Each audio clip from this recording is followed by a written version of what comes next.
Mount Elbrus is one of my favorite climbs. It's not very overly difficult, overly technical climb.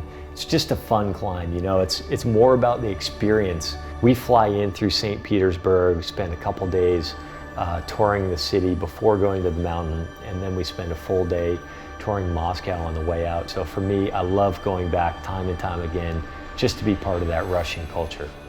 Elbrus is one of the easier climbs that we offer. It's a great stepping stone for some of these bigger peaks like Denali, Aconcagua, even the Ecuadorian volcanoes. It's moderate altitude, it's pretty straightforward terrain the whole way up and back down. And because of that, we offer it as kind of one of our intro alpine climbs. We run a full snow school, so if you don't have any experience self-arresting or using the crampons or the ice axe, that's okay. We teach you all that on this climb.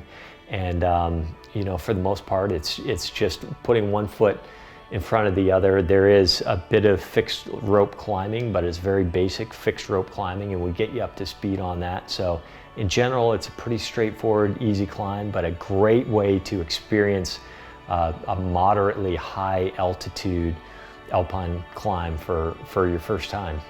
You want to be in great shape before tackling Elbrus. Although you're never carrying very heavy loads, you're only doing day hikes, so it's not like Vincent or an Aconcagua where you're carrying all your gear for successive days.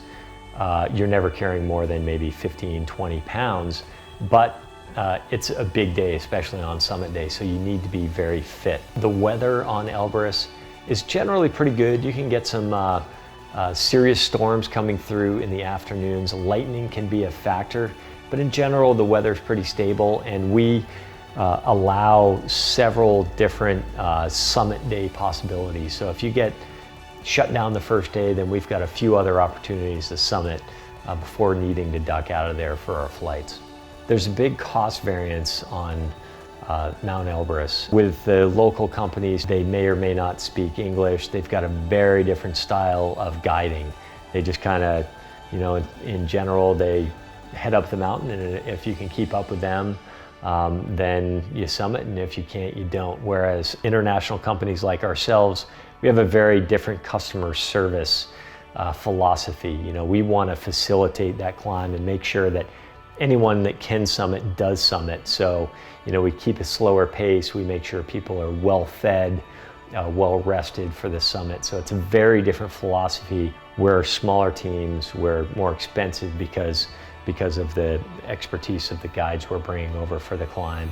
And you know, we may do a few climbs per season rather than the multiple big groups that you see the local companies doing.